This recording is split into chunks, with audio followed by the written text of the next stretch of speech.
세상을 연결하는 뉴스 브릿지입니다. 최근 글로벌 시장에서 K-팝의 인기가 높아지면서 이 K-컬처와 한국 문화 전반에 대한 호감도까지 동반 상승하고 있는데요.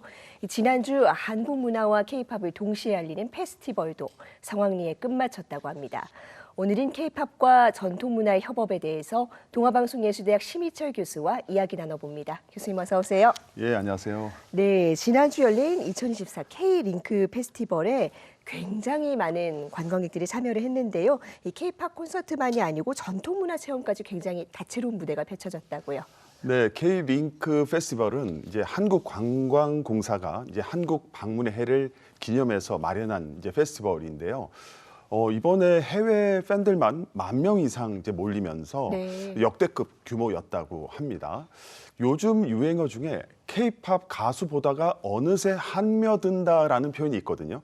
그러니까 한며든다는 한국에 스며든다의 줄임말이에요. 그러니까 K-팝 가수를 좋아하다 보니까 한국 문화에 빠져든다 이렇게 이제 볼 수가 있는데, 그래서 이번 페스티벌은 K-팝 팬들이 한국 문화에 쉽게 접하면서 자연스럽게 한국의 매력에 빠져드는 성공한 프로그램이었다 이렇게 평가하고 싶습니다. 네, 그렇군요. 그런데 이전에도 이 한국관광공사에서 한국적인 소재를 대중적으로 콜라보해서 해외에서도 인기를 끈 사례들이 있었다고요. 네, 그렇습니다.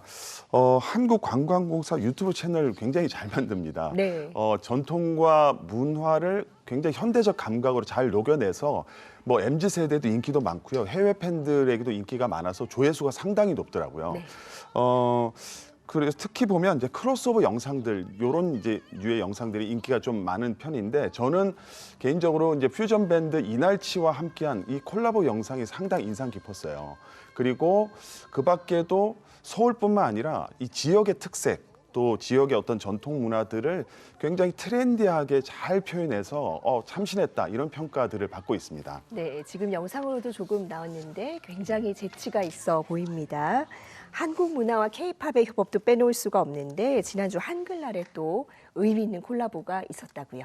네, 지난주 한글날에도 비슷한 프로젝트가 있었어요. 네. 그러니까 하이브와 국립박물관 문화재단, 왠지 안 어울릴 것 같으면서도 어울릴 네. 것 같은 이 두 기관의 콜라보가 진행이 되었었는데요. 국보급 유물과 BTS의 이미지를 이렇게 콜라보한 그 굿즈 시리즈를 출시를 해서 굉장히 인기가 많았습니다. 네.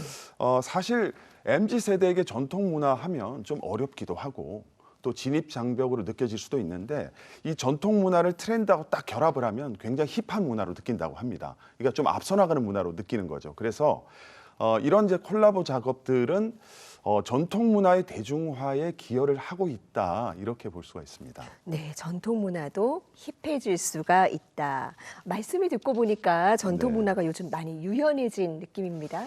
네, 최근에는 뭐 K-팝뿐만 아니라요, K-드라마, 뭐 게임, 웹툰, 대중문화 전반적으로 이 전통 문화와 콜라보가 지금 많이 좀 일어나고 있고요.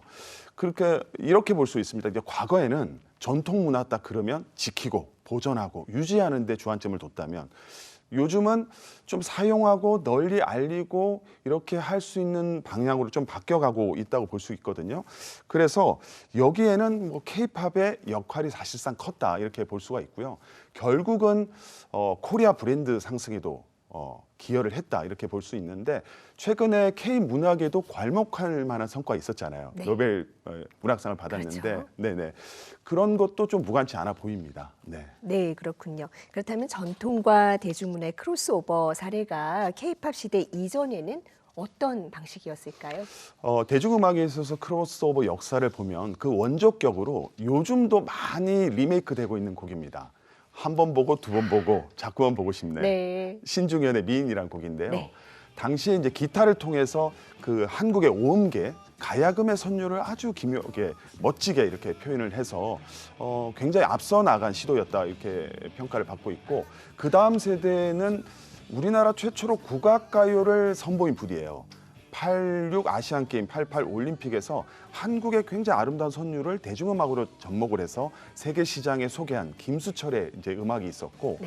그 다음에 이제 본격적인 K-팝 시대 도래 이후에는 김덕수의 태평소 음악을 대중음악에 이렇게 삽입을 해서 뭐 당시에 센세이션을 일으켰고요. 선풍적인 인기를 이끌었던 서태지의 하여가를 들 수가 있습니다. 네, 기억이 납니다. 네. K-팝과 협업한 이 전통 문화를 세계에 본격적으로 알린 계기는 사실 비교적 최근 일인데요. 네. BTS의 역할도 컸을 것 같습니다. 어떻습니까? 네, 굉장히 선도를 했습니다. 네. 요즘 K-팝은 뭐 무대 세트뿐만 아니라 의상, 소품, 또 뭐 가사, 안무 전반적으로 한국의 미를 곳곳에 자연스럽게 녹여내고 있는데요. 대표적 케이스가 이제 BTS를 들 수가 있는데 BTS의 대표곡 아이돌이라는 곡이 그런 곡이고 또 BTS 멤버 중에 슈가의 데치타라는 이 곡을 보면 네. 곳곳에서 한국적 미를 굉장히 자연스럽고 아름답게 표현하고 그렇네요. 있습니다. 네. 특히 경복궁 근정전 앞에서 또 공연을 했는데 이 장면은